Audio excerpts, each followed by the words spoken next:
क्या सेवा करूं? आप कृपा करके मेरे घर, मेरे इस आंगन में पधारे हैं, आपने स्थान पवित्र किया है, मैं आपका दास हूं, कहिए क्या सेवा कर सकता हूं आपकी? तो भगवान ने कहा सेवा तो हम तुमसे कुछ चाहते हैं, पर तुमको पहले संकल्प करना होगा कि हम जो सेवा करने के लिए कहेंगे तुम करोगे। उन्होंने कहा कि मैं संकल्प लेता हूं। भगवान ने कहा एक बार नहीं, 3 बार संकल्प लेना होगा, और हाथ में संकल्प का जल लेकर, तपपूत जल लेकर, मंत्रपूत जल लेकर आपको संकल्प लेना होगा। तो मोरध्वज ने मन में विचार किया कि अरे अधिक से अधिक मेरा राज्य ही तो मांग लेंगे, मैं तो इसे वैसे भी अपना नहीं समझता, तो प्रभु का है।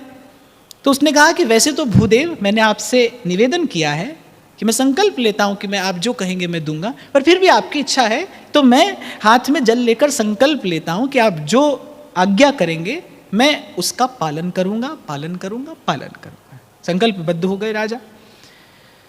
तो पिता पुत्र का भेष धर के आए थे श्री कृष्ण और अर्जुन, एक ब्राह्मण और एक ब्राह्मण कुमार। तो उन्होंने कहा कि हम वन के मार्ग से आ रहे थे, मार्ग में एक भूखा सिंह हमें मिला, और उसने कहा कि तुम तो वृद्ध हो, तुम्हारा शरीर तो जरा जीर्ण हो गया है, इस बालक को मैं खाऊंगा। और वृद्ध ने कहा कि ये एकमात्र मेरा पुत्र है, मेरे जीवन का आधार है, आप इसके स्थान पर मुझे खा लीजिए। तो सिंह ने कहा तुम वृद्ध हो, तुम्हें खाने से मेरी क्षुधा शांत नहीं होगी, मैं तो इसी बालक को ही खाऊंगा। तो वृद्ध ब्राह्मण ने कहा कि इसके अतिरिक्त कुछ भी आप मांगिए मैं देने को तैयार हूं। तो सिंह ने मुझसे कहा कि यदि राजा मोरध्वज के शरीर का दायां हिस्सा मेरे लिए ले आओ तो मैं इस बालक को छोड़ सकता हूं। मोरध्वज बड़े प्रसन्न हो गए कि वैसे तो ये देह किसी भी काम का नहीं है, ये तो जल जाना है, स्वाह हो जाना है, और कैसा मेरा बड़ा सौभाग्य है कि मेरा देह भी साधु सेवा के, संत सेवा के काम में आ रहा है। तो मोरध्वज तो बड़े प्रसन्न हो गए। पर भगवद वेशधारी उस ब्राह्मण ने कहा कि अभी आपने पूरी बात नहीं सुनी। मोरध्वज का पुत्र था ताम्रध्वज।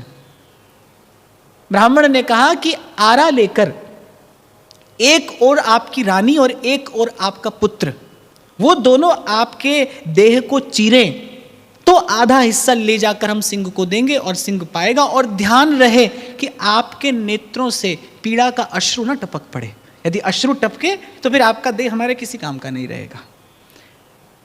रानी आई, बड़ी भक्ता थी, उसने कहा कि मैं अर्धांगिनी हूं, मैं ये शास्त्र इस बात की सम्मति देता है कि जो स्त्री है वो पति की अर्धांगिनी होती है, तो मेरे पति का आधा अंग मैं हूं, मुझे ले चलिए।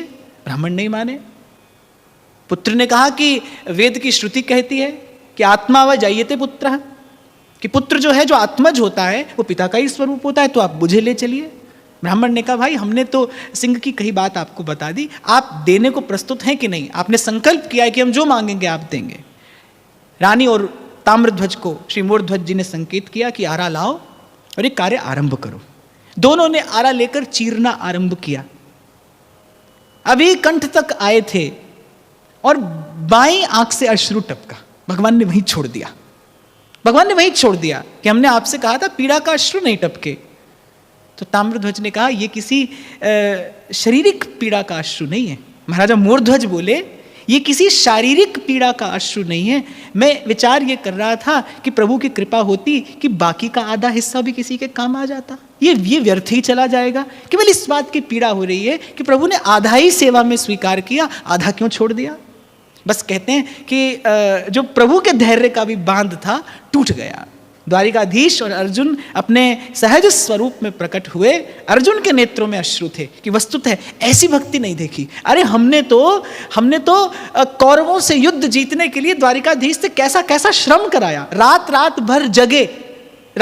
भर जगे। जिन हाथों में भक्त कमल पुष्प पकड़ाने में संकोच करते हैं कि प्रभु के हाथ में कहीं घाव न हो जाए, उन हाथों में मैंने घोड़ों की लगाम पकड़ाई। उन हाथों में मैंने घोड़ों की लगाम पकड़ाई, सारथी के स्थान पर इनको बैठा दिया। भोजन कर रहे थे द्वारिकाधीश, द्रौपदी ने पुकारा, प्रभु नंगे पांव दौड़े चले आए। भीष्म के द्वार पर जाकर दासी का भेष बनाकर खड़े हैं, द्रौपदी का जूता पीतांबर में छिपाए। कितना श्रम हमने प्रभु से कराया केवल राज्य पाने के लिए। और यहां इनकी भक्ति देखिए, इनकी भक्ति देखिए कि मोरध्वज कहते हैं कि प्रभु ने आधा ही सेवा में स्वीकार किया। इस बात का कष्ट है कि आधा शरीर व्यर्थ चला जाएगा, निरर्थक चला जाएगा।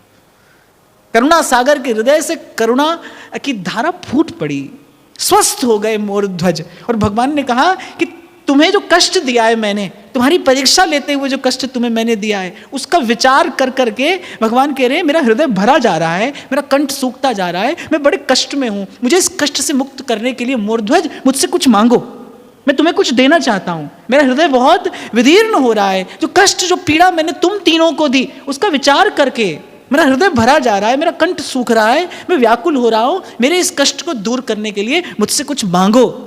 मूर्ध्वज कहते हैं आपका दर्शन कर रहा हूं प्रभु मैं, आप मेरे नेत्रों के सन्मुख खड़े हैं, अब आपसे और क्या मांगूं। भगवान ने कहा मेरे हृदय को सुख देने के लिए मुझसे मांगना होगा।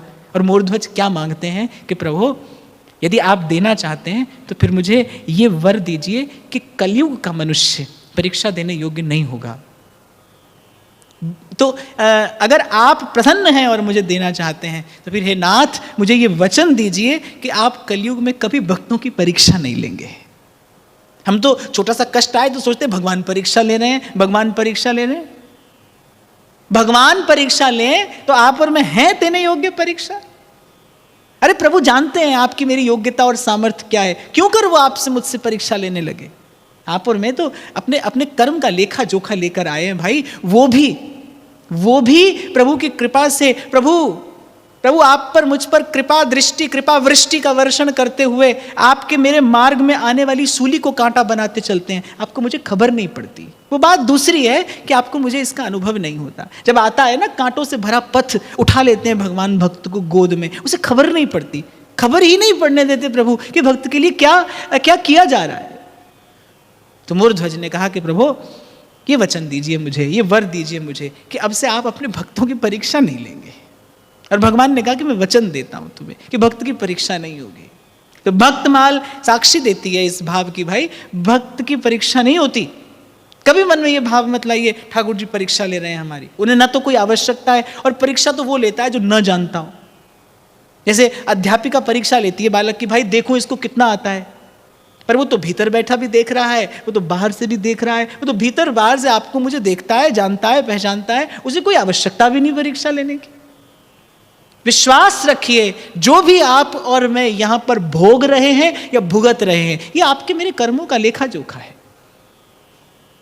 और जिसका विवेक जगाए वो कहता है जो सुख दुख लगे रहे देह सो मिट जाई और लोक बढ़ाई, संगत साधु वृंदावन कानन तुव गुण गानन माज बिहाई, और छवि कंज चरण तिहारे बसों बस देहु यही ध्रुव को ध्रुवताई। तो इच्छा थी मेरे मन में कि इस दिव्य चरित्र को मैं अवश्य कहूँ। मुझे मेरे मन को बड़ा प्रिय ये चरित्र लगता है, और कभी भाव से मैं उस दृश्य का विचार करता हूँ तो कैसी कठिन परीक्षा भगवान ने ली। पत्नी और पुत्र से कहा कि आरा लेकर चीरो, और किसी की आंख से पीड़ा का अश्रु न टपके, किसी की आंख से पीड़ा का अश्रु न टपके। कैसी परीक्षा भगवान लेते हैं, और भगवान स्वयं कहते हैं कि भाई मेरा कंठ सूख रहा है उस कष्ट का विचार करके जो कष्ट मैंने तुझे दिया है। ये क्या है? ये भक्ति की शक्ति है, ये भक्ति महारानी की महिमा है, ये भक्ति का वैभव है, ये भक्ति का प्रभाव है, ये भक्ति का प्रसाद है, ये भक्ति का प्रताप है। और सौभाग्यशाली आप और मैं हैं कि चलने के लिए, इस जीवन में चलने के लिए आपको मुझे आचार्यों की कृपा से ये भक्ति का ये सतपथ मिला है, ये सुपथ मिला है। इसलिए प्रभु की ओर देखते मस्तक झुका रहे, हाथ जुड़े रहें, हृदय भरा रहे।